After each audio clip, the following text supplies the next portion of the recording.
안녕하세요, 여러분. 지난번 제가 설명드린 하루 1분 막힌 경동맥 열기 영상 보셨나요? 댓글이 정말 많이 올라왔더라고요. 그 중에서 가장 많이 받은 질문이 뭔지 아세요?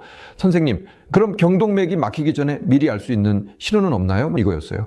그래서 오늘은 그 답변을 드리려고 합니다. 여러분, 경동맥이 막혀가고 있다는 걸 미리 알 수만 있다면 얼마나 좋을까요? 특히 60대 이상이 되면 혈관 관리가 정말 중요한데 오늘 제가 여러분께 정말 특별한 이야기를 해드리려고 합니다. 목이 뻣뻣하고 한쪽 귀에서 맥박처럼 뛰는 소리가 들리신다면 이건 단순한 근육통이 아닙니다. 경동맥이 막히기 전에 반드시 나타나는 신호입니다. 저는 30년간 신경과 전문의로 일하면서 수많은 환자분들을 봐왔습니다. 그 중에서도 가장 안타까웠던 경우가 바로 이 신호들을 놓쳐서 뇌졸중으로 이어진 분들이었습니다. 오늘은 이 세 가지 신호를 확실히 구분하는 방법과 여러분이 지금 당장 확인할 수 있는 자가진단법까지 모두 알려드리겠습니다. 지금부터 제가 말씀드리는 내용 중에서 특히 두 번째 신호는 99%의 사람들이 그냥 넘어가는 증상인데요. 이게 사실은 가장 위험한 신호입니다. 끝까지 집중해서 들어주시기 바랍니다. 먼저 경동맥이 뭔지부터 정확히 이해하셔야 합니다. 경동맥은 목 양쪽에 있는 혈관으로 우리 뇌에 혈액을 공급하는 가장 중요한 통로입니다. 지금 여러분의 목을 살짝 만져보세요. 턱 아래 목 양쪽에서 콩콩 뛰는 게 느껴지시죠? 바로 그게 경동맥입니다. 이 경동맥이 막히면 뇌에 피가 안 가는 겁니다. 뇌는 우리 몸에서 산소를 가장 많이 소비하는 장기예요. 전체 산소의 20%를 이 뇌가 사용합니다. 그런데 이 혈액 공급이 막히면 어떻게 될까요? 뇌세포가 죽기 시작합니다. 그리고 한 번 죽은 뇌세포는 절대 다시 살아나지 않습니다. 미국 심장협회의 2023년 통계에 따르면 경동맥 협착증을 가진 환자들 중 상당수가 전조 증상을 경험했지만 이를 단순한 노화나 피로로 여겨 병원을 찾지 않았다고 합니다. 그리고 평균 수개월 후에 심각한 뇌경색으로 응급실에 실려왔습니다. 여러분, 몇 개월이면 충분히 예방할 수 있는 시간입니다. 오늘 제가 말씀드리는 세 가지 신호만 정확히 알고 계시면은 여러분과 여러분의 가족을 지킬 수 있습니다. 그리고 이 신호들을 여러분의 자녀들에게도 꼭 알려주셔야 합니다. 부모님의 건강을 지키는 것도 결국 자녀들의 책임이기도 하니까요. 자, 그럼 첫 번째 신호부터 말씀드리겠습니다. 바로 일시적 어지럼증입니다. 그런데 여기서 중요한 건 이게 일반적인 어지럼증과는 완전히 다르다는 겁니다. 일반적인 어지럼증은 빙글빙글 도는 느낌이죠. 이석증 같은 경우가 그렇습니다. 귀 안에 있는 작은 돌이 움직여서 생기는 증상인데 누웠다 일어날 때 심하게 어지럽습니다. 하지만 이건 귀의 문제지 혈관의 문제는 아닙니다. 그런데 이 경동맥 문제로 오는 어지럼증은 좀 다릅니다. 마치 머리가 멍한 것처럼 순간적으로 정신이 아득해지는 느낌입니다. 의학 용어로는 프리싱코프라고 하는데 기절하기 직전의 상태와 비슷합니다. 구체적으로 설명해 드릴게요. 앉았다가 일어날 때 갑자기 눈앞이 캄캄해지면서 휘청하는 경험 다들 한 번쯤은 있으시죠? 그런데 이게 하루에도 여러 번 반복되고 특히 고개를 돌릴 때마다 나타난다면 이건 주의해야 합니다. 임상에서 흔히 보는 사례가 있습니다. 60대 남성 환자분이 서울에 사시는데 처음에는 그냥 혈압이 낮아서 그런가 보다 하고 넘어갔습니다. 그런데 이 증상이 점점 심해지더니 어느 날은 운전 중에 신호등 앞에서 정신이 멍해지는 경험을 했습니다. 다행히 사고는 나지 않았지만 그제야 병원에 오셨어요. 검사를 해보니 경동맥이 70% 이상 막혀 있었습니다. 조금만 더 늦었으면 뇌졸중으로 이어질 수 있는 상황이었습니다. 즉시 스텐트 시술을 받으셨고 지금은 건강하게 지내고 계십니다. 만약 이 신호를 더 일찍 알았더라면 몇 개월 전에 병원에 왔을 거라고 하시더라고요. 그런데 여기서 여러분이 꼭 기억하셔야 할 게 있습니다. 이 어지럼증의 특징이 뭐냐면 5분에서 10분 정도 지나면 언제 그랬냐는 듯이 사라진다는 겁니다. 그래서 대부분의 사람들이 그냥 넘어가는 거예요. 조금 쉬면 괜찮아지니까 대수롭지 않게 여기는 거죠.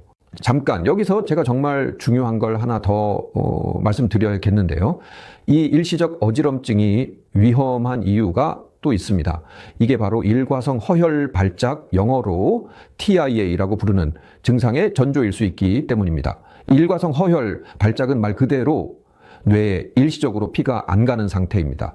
허혈이라는 게 혈액이 부족하다는 뜻이거든요.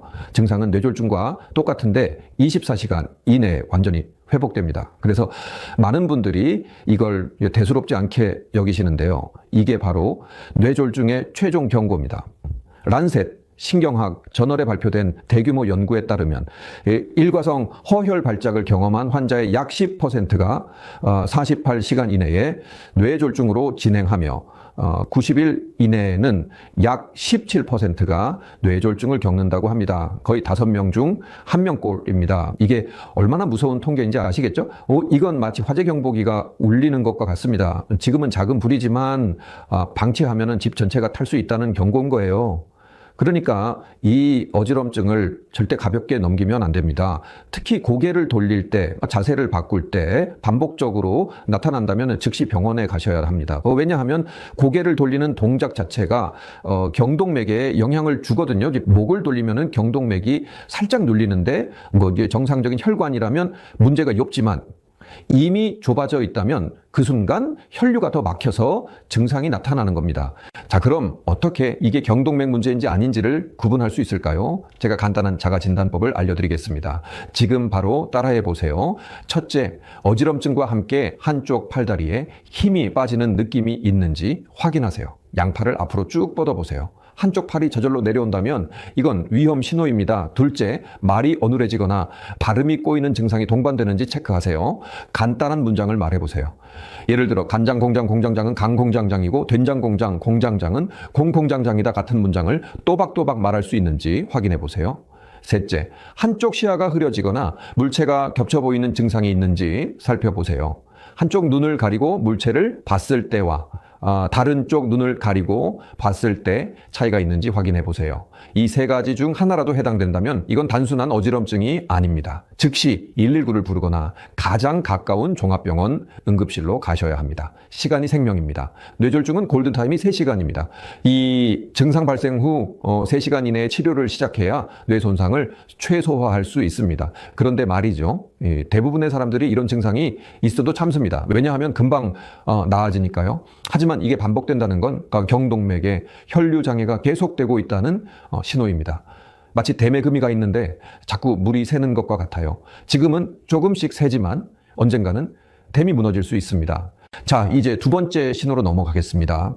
그런데 이 두 번째 신호가 제가 말씀드린 것처럼 99%의 사람들이 놓치는 증상입니다. 과연 뭘까요? 여러분도 한번 생각해 보세요.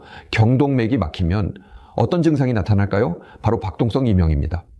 귀에서 심장 박동 소리 또는 콩콩콩 하는 소리가 들리는 거예요.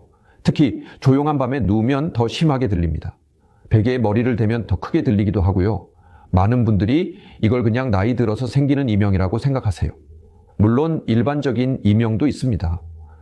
귀의 신경이 손상되거나 소음에 오래 노출되거나 스트레스를 받아도 이명이 생길 수 있습니다. 하지만 경동맥 협착증으로 인한 이명은 특징이 있습니다. 바로 맥박과 함께 들린다는 겁니다.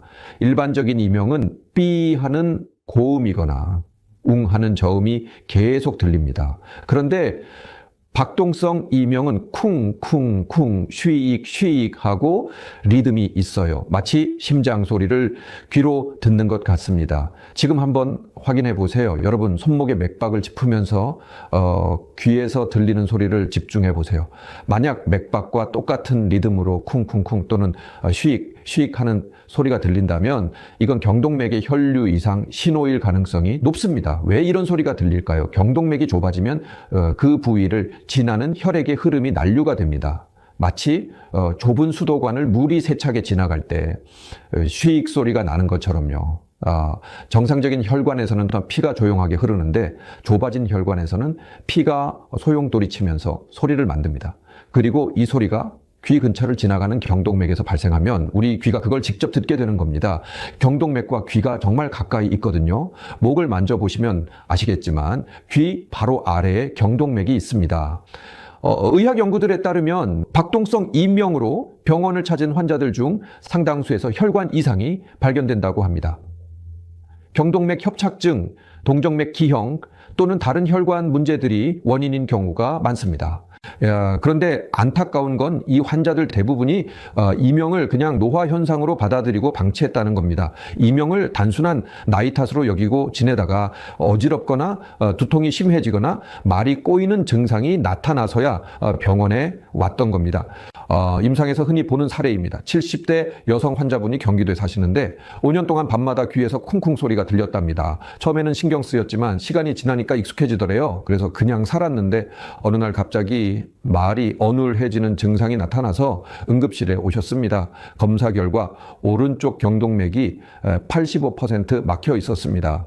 그 5년 동안 들었던 이명이 바로 경고 신호였던 거죠. 다행히 즉시 수술을 받아서 더 큰 문제는 막을 수 있었지만 만약 이명이 시작됐을 때 검사를 받았다면 약물 치료만으로도 충분했을 겁니다. 수술까지 가지 않았을 수도 있었던 거예요. 이분이 하신 말씀이 지금도 기억에 남는데요. 그냥 나이 들면 다 그런 거라고 생각했대요. 주변 분들도 다 그렇게 말씀하셨고요. 하지만 이명은 나이 때문에 당연히 생기는 게 아닙니다. 특히 박동성 이명은 더더욱 그렇습니다. 그럼 일반 이명과 경동맥 이명을 어떻게 구분할까요? 제가 명확한 기준을 알려드리겠습니다. 이것도 정말 중요하니까 메모하시거나 꼭 기억하세요. 첫째, 한쪽 귀에서만 들립니다. 양쪽이 아니라 한쪽이에요. 경동맥은 좌우에 각각 있는데 보통 한쪽만 막히거든요. 그래서 소리도 한쪽에서만 들립니다. 둘째, 맥박과 같은 리듬입니다. 쿵쿵쿵 또는 쉬익쉬익 하는 게 심장 박동과 일치해요. 손목 맥박을 짚으면서 비교해보면 정확히 알 수 있습니다. 셋째, 조용한 환경에서 더 크게 들립니다. 특히 베개에 머리를 대고 누우면 더 심하죠. 왜냐하면 베개에 머리를 대면 귀가 막히고 주변이 조용해지면서 혈관 소리가 더 잘 들리기 때문입니다. 넷째, 목을 돌리거나 고개를 숙일 때 소리가 변합니다. 목을 움직이면 경동맥의 위치도 살짝 변하거든요. 그러면 혈류가 달라지면서 소리도 변합니다. 한번 시험해 보세요. 고개를 오른쪽으로 돌렸을 때와 왼쪽으로 돌렸을 때 소리가 다른지 확인해 보세요. 다섯째, 운동하거나 심장이 빨리 뛸 때 소리도 빨라집니다. 계단을 오르거나 빨리 걸으면 심장이 빨리 뛰잖아요. 그러면 이 소리도 따라서 빨라집니다. 일반 이명은 심장과 상관없이 일정한데 박동성 이명은 심장 박동에 따라 변합니다. 이 5가지 중 3가지 이상 해당되면 반드시 병원에 가서 경동맥 초음파 검사를 받으셔야 합니다. 이 검사는 아프지도 않고 10분 정도면 끝납니다. 그리고 경동맥의 상태를 정확하게 볼 수 있어요. 비용도 건강보험이 적용되면 5만 원에서 10만 원 정도로 부담스럽지 않습니다. 그런데 여기서 많은 분들이 궁금해 하시는 게 있을 겁니다. 이명이 있으면 무조건 위험한 건가요? 아닙니다. 일반적인 노인성 이명도 있고 스트레스나 피로로 인한 이명도 있습니다. 하지만 박동성 이명은 다릅니다. 이건 반드시 원인을 찾아야 합니다. 제가 30년간 진료하면서 얻은 결론은 이겁니다. 박동성 이명을 가볍게 여기지 마세요. 특히 60대 이상이시라면 이건 여러분 몸이 보내는 명확한 신호입니다. 몸은 거짓말을 하지 않습니다. 뭔가 문제가 있으면 반드시 신호를 보냅니다. 그리고 이 이명을 여러분의 자녀분들한테도 꼭 말씀하세요. 부모님 귀에서 이런 소리가 들린다고 하시면 자녀분들이 병원에 모시고 가도록 하셔야 합니다. 가족의 관심이 정말 중요합니다. 자, 그럼 이제 3번째 신호로 넘어가겠습니다. 이게 사실 가장 애매한 증상인데요. 바로 목 뒤에 뻣뻣함과 두통입니다. 많은 분들이 이걸 단순한 근육통이나 담으로 생각하세요. 나이 들면 목도 뻣뻣해지고 어깨도 결리고 그러잖아요. 물론 대부분은 맞습니다. 실제로 목 근육 문제나 디스크 때문에 뻣뻣한 경우가 훨씬 많습니다. 하지만 경동맥 협착증으로 인한 목 뻣뻣함은 특징이 있습니다. 그리고 이 특징을 알면 구분할 수 있습니다. 첫째, 한쪽만 뻣뻣합니다. 목 전체가 아니라 왼쪽이나 오른쪽 한쪽만 불편해요. 예를 들어 오른쪽 경동맥이 막히면 오른쪽 목이 뻣뻣합니다. 왜냐하면 혈액 공급이 잘 안 되면 그쪽 근육이 계속 긴장 상태를 유지하거든요. 둘째, 고개를 돌릴 때 어지럼증이 동반됩니다. 이게 정말 중요한 구분점입니다. 단순 근육통이라면 고개를 돌릴 때 아프기만 한데 경동맥 문제라면 어지럽습니다. 왜냐하면 고개를 돌리는 순간 혈류가 더 막히면서 뇌에 피가 덜 가기 때문입니다. 셋째, 뻣뻣함과 함께 그쪽 귀나 눈 쪽으로 통증이 퍼집니다.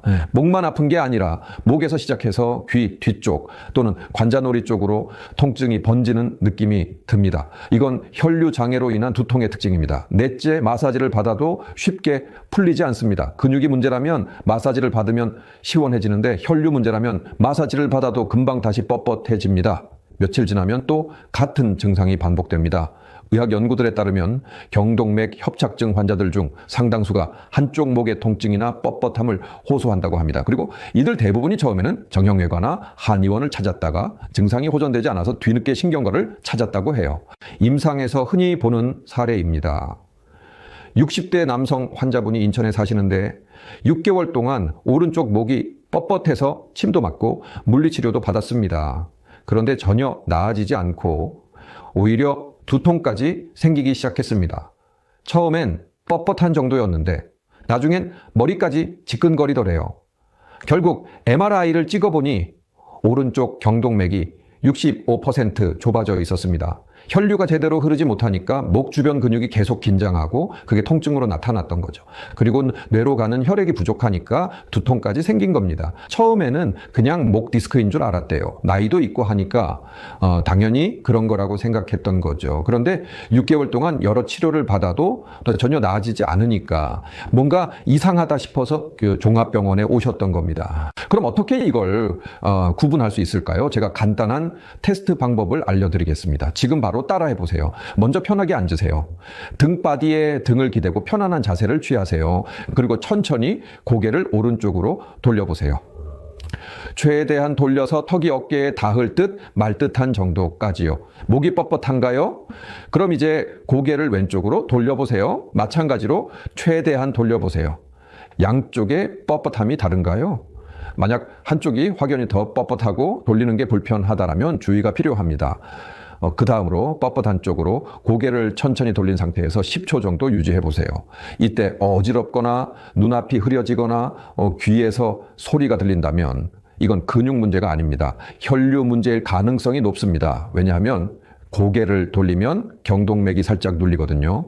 정상적인 사람은 문제가 안 되는데 이미 경동맥이 좁아져 있는 사람은 고개를 돌렸을 때 혈류가 더 막혀서 증상이 나타날 수 있습니다. 그리고 한 가지 더, 아침에 일어났을 때 목이 뻣뻣한지 아니면 활동하다가 뻣뻣해지는지도 중요합니다. 만약 아침에 일어났을 때부터 계속 뻣뻣하고 하루 종일 지속된다면 이것도 혈류 문제일 가능성이 있습니다.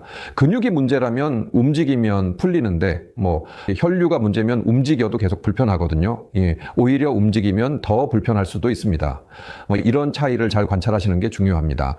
또 하나 체크할 게 있는데요. 목을 만져보세요. 뻣뻣한 쪽 목을 손으로 꾹 눌러보는 겁니다.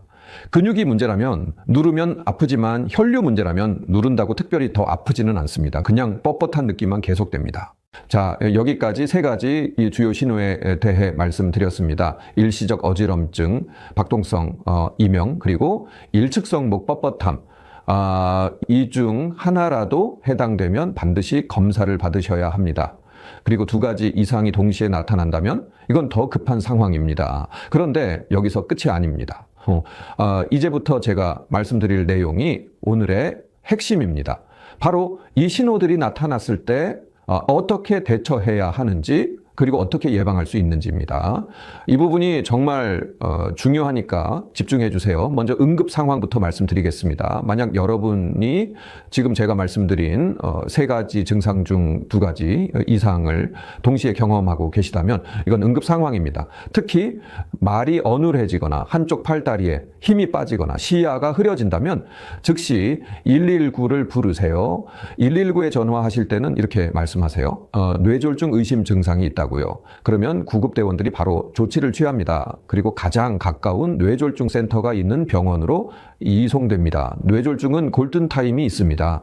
증상 발생 후 3시간 이내에 치료를 시작해야 후유증을 최소화할 수 있습니다.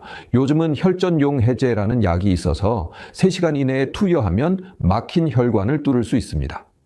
일부 환자의 경우 4시간까지도 치료가 가능하지만 빠를수록 좋습니다. 그래서 빨리 병원에 가는 게 정말 중요합니다. 뇌졸중 발생 시 1분마다 약 190만 개의 뇌세포가 손상됩니다. 그러니까 1분 1초가 정말 중요한 겁니다. 혹시 괜찮아지겠지 하고 기다리지 마세요. 바로 119를 부르세요. 하지만은 대부분의 경우는 이렇게 극적이지 않습니다. 증상이 있다가도 금방 사라지고 며칠 괜찮다가 또 나타나고 그래요. 이럴 때 뭐 어떻게 해야 할까요? 첫째, 증상을 기록하세요. 언제 어떤 상황에서 어떤 증상이 나타났는지가 메모해 두는 겁니다. 예를 들어 오늘 아침 7시에 일어나서 화장실 가다가 어지러웠다. 10분 정도 지속됐다. 이런 식으로요.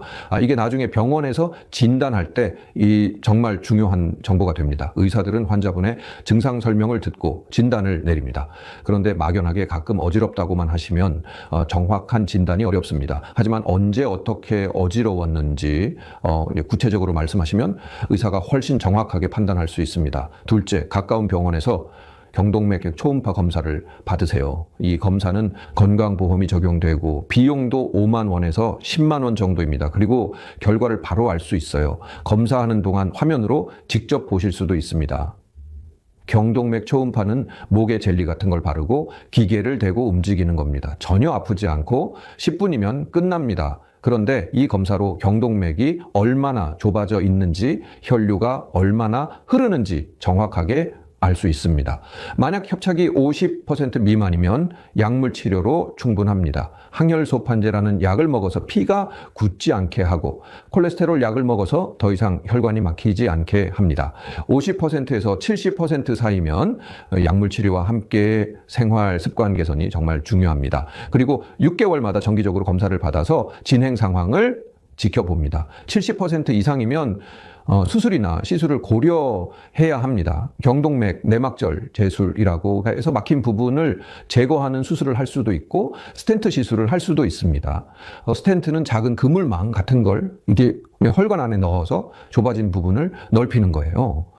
셋째, 만약 검사에서 이상이 발견되면 신경과나 신경외과 전문의와 상담하세요. 협착 정도에 따라 약물 치료를 할 수도 있고 스텐트 시술이나 수술이 필요할 수도 있습니다. 예.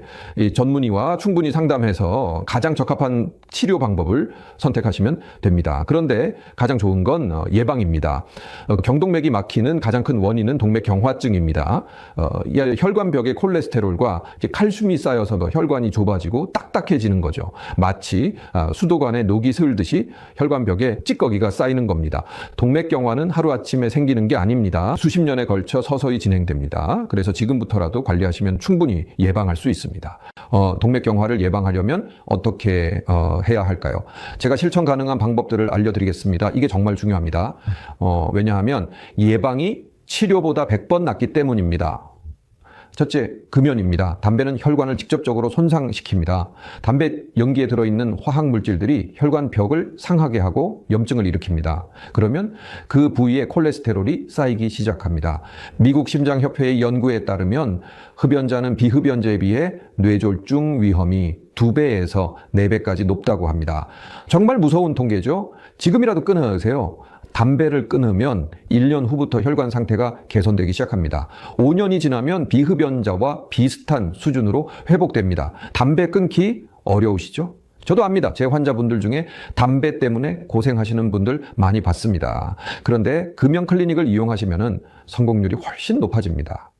보건소에 가면 무료로 금연 상담과 약 처방을 받을 수 있습니다. 꼭 이용하세요. 둘째, 혈압 관리입니다. 고혈압은 혈관벽에 지속적으로 압력을 가해서 손상을 일으킵니다. 마치 수도관에 높은 압력에 물을 계속 보내면 관이 상하는 것처럼요. 혈압이 높으면 혈관벽이 상하고 그러면 동맥경화가 빨리 진행됩니다. 대한고혈압학회의 가이드라인에 따르면 목표 혈압은 130에 80 이하입니다. 당뇨병이 있으시면 더 낮게 120에 80 이하로 유지하셔야 합니다. 매일 같은 시간에 혈압을 재고 기록하세요. 아침에 일어나서 화장실 다녀온 후 아침 식사 전에 재는 게 가장 정확합니다. 혈압약을 드시는 분들은 절대 임의로 끊으면 안 됩니다. 혈압약은 평생 먹어야 하는 거냐고 물어보시는 분들이 많은데요. 대부분은 그렇습니다. 하지만 약을 먹어서 혈압을 조절하면 뇌졸중을 예방할 수 있습니다. 약을 안 먹고 혈압이 높은 채로 살면 언젠가 큰 문제가 생깁니다. 셋째, 콜레스테롤 관리입니다. 특히 나쁜 콜레스테롤인 LDL 수치를 낮춰야 합니다. LDL은 저밀도 지단백질이라는 건데 이게 혈관벽에 쌓여서 동맥경화를 일으킵니다. LDL 콜레스테롤 목표치는 일반인은 130 이하, 심혈관 질환 위험이 있는 분은 100 이하, 이미 심혈관 질환이 있으면 70 이하로 더 낮춰야 합니다. 동물성 지방을 줄이고 등푸른 생선이나 견과류 같은 좋은 지방을 드세요. 특히 삼겹살, 갈비 같은 기름진 고기는 줄이세요. 대신 생선을 드세요. 고등어, 꽁치, 삼치 같은 등푸른 생선에는 오메가3 지방산이 풍부해서 혈관 건강에 좋습니다. 일주일에 2회에서 3회 드시는 걸 권장합니다. 그리고 정기적으로 혈액 검사를 받아서 수치를 확인하세요. 1년에 한 번은 받으시는 게 좋습니다. 건강검진할 때 기본으로 포함되니까 꼭 받으시고 결과를 확인하세요. 넷째, 혈당 관리입니다. 당뇨병이 있으면 혈관 손상이 훨씬 빠르게 진행됩니다. 높은 혈당이 혈관벽을 상하게 하고 염증을 일으키거든요. 당뇨병 환자는 뇌졸중 위험이 2배에서 4배 높다는 연구 결과가 있습니다. 식사 후 혈당이 140을 넘지 않도록 관리하세요. 공복 혈당은 100 이하로 유지하시고요. 당화혈색소는 6.5 이하를 목표로 하세요. 당화혈색소는 최근 3개월간의 평균 혈당을 나타내는 지표입니다. 탄수화물 섭취를 줄이고 식이섬유가 풍부한 채소를 많이 드세요. 밥을 드실 때 채소를 먼저 먹고 그 다음에 단백질, 마지막에 밥을 드시면 혈당이 천천히 올라갑니다. 이렇게 먹는 순서만 바꿔도 혈당 조절에 큰 도움이 됩니다. 다섯째, 규칙적인 운동입니다. 하루 30분 이상 걷기만 해도 혈관 건강에 큰 도움이 됩니다. 특히 유산소 운동이 좋습니다. 빨리 걷기, 수영, 자전거 타기 같은 운동을 일주일에 150분 이상, 즉 하루 30분씩 5일 이상 하세요. 이 운동하면 혈관이 확장되고 혈액 순환이 좋아집니다. 그리고 나쁜 콜레스테롤은 줄고 좋은 콜레스테롤은 늘어납니다. 혈압도 낮아지고 혈당 조절도 잘 됩니다. 운동은 정말 만병통치약입니다. 단 갑자기 심한 운동을 하시면 안 됩니다. 특히 60대 이상이시면 더욱 조심하셔야 해요. 처음에는 천천히 걷기부터 시작하세요. 그러다가 점점 속도를 높이고 시간을 늘리세요. 몸이 적응할 시간을 주는 겁니다. 그리고 운동 전에는 꼭 준비 운동을 하세요. 스트레칭으로 근육을 풀어주고 가볍게 걷다가 점점 속도를 올리세요. 운동 후에는 정리 운동도 중요합니다. 갑자기 멈추지 말고 천천히 속도를 줄이면서 마무리하세요. 여섯째, 체중 관리입니다. 복부 비만이 있으면 혈관에 염증이 생기기 쉽습니다. 내장지방이 염증 물질을 분비하거든요. 허리둘레가 남성은 90cm, 여성은 85cm를 넘지 않도록 관리하세요. 체중을 줄이려면 식사량을 조절하고 운동을 해야 합니다. 단 급격하게 줄이면 안 됩니다. 한 달에 1kg에서 2kg 정도씩 천천히 줄이세요. 급격하게 빼면 요요가 오고 건강에도 안 좋습니다. 일곱째, 스트레스 관리입니다. 만성적인 스트레스는 혈압을 올리고 염증을 증가시킵니다. 스트레스 호르몬인 코르티솔이 계속 분비되면 혈관이 수축하고 혈압이 올라갑니다. 명상이나 요가, 취미생활 같은 방법으로 스트레스를 풀어주세요. 하루 10분만 명상을 해도 스트레스가 많이 줄어듭니다. 조용한 곳에 앉아서 눈을 감고 호흡에 집중하는 겁니다. 숨을 천천히 들이쉬고 천천히 내쉬면서 마음을 비우세요. 취미생활도 좋습니다. 그림 그리기, 악기 연주, 화분 가꾸기 뭐든 좋습니다. 좋아하는 일을 하면 스트레스가 풀리고 삶의 질도 높아집니다. 그리고 마지막으로 정기검진입니다. 60세 이상이라면 1년에 한 번은 경동맥 초음파 검사를 받는 걸 권장합니다. 특히 고혈압, 당뇨, 고지, 혈증이 있거나 가족 중에 뇌졸중 환자가 있다면 더욱 중요합니다. 조기에 발견하면 약물 치료만으로도 충분히 관리할 수 있습니다. 하지만 늦게 발견하면 수술을 해야 하거나 최악의 경우 뇌졸중으로 이어질 수 있습니다. 그러니까 정기검진을 꼭 받으세요. 자, 그럼 이제 오늘 내용을 정리해 드리겠습니다. 경동맥이 막히기 전에 나타나는 3가지 신호. 첫째, 일시적 어지럼증, 특히 고개를 돌릴 때 반복되고 5분에서 10분 후 사라지면 주의하세요. 이게 일과성 허혈 발작의 신호일 수 있습니다. 둘째, 박동성 이명. 맥박과 같은 리듬으로 한쪽 귀에서 쿵쿵쿵 또는 쉬익쉬익 소리가 들리면 검사 받으세요. 99%가 놓치는 신호입니다. 셋째, 일측성 목 뻣뻣함. 한쪽만 계속 뻣뻣하고 마사지로 안 풀리며 고개 돌릴 때 어지럽다면 의심하세요. 단순 근육통과는 다릅니다. 이 3가지 증상 중 하나라도 있다면 지체하지 말고 병원에 가세요. 경동맥 초음파 검사를 받으시면 10분 만에 결과를 알 수 있습니다. 그리고 평소에 금연, 혈압 관리, 콜레스테롤 관리, 혈당 관리, 규칙적인 운동, 체중 관리, 스트레스 관리, 이 7가지를 실천하세요. 여러분의 건강은 여러분의 선택에 달려 있습니다. 그리고 한 가지 더 당부드리고 싶은 게 있습니다. 증상이 있어도 참지 마세요. 나이 들면 다 그런 거야 하고 넘어가지 마세요. 여러분의 몸이 보내는 신호에 귀 기울이세요. 그게 여러분의 생명을 지키는 첫걸음입니다. 임상에서 이런 신호를 일찍 알아차리고 병원에 와서 큰 문제를 예방하신 분들이 많습니다. 그분들이 공통적으로 하시는 말씀이 진작 알았더라면 더 일찍 왔을 텐데 하시는 거예요. 여러분은 지금 알게 되셨으니까 늦지 않으셨습니다. 오늘 당장 실천하세요. 첫째, 제가 말씀드린 3가지 신호가 있는지 체크해 보세요. 둘째, 증상이 있다면 바로 병원 예약하세요. 셋째, 없다 하더라도 예방을 위해 생활 습관을 개선하세요.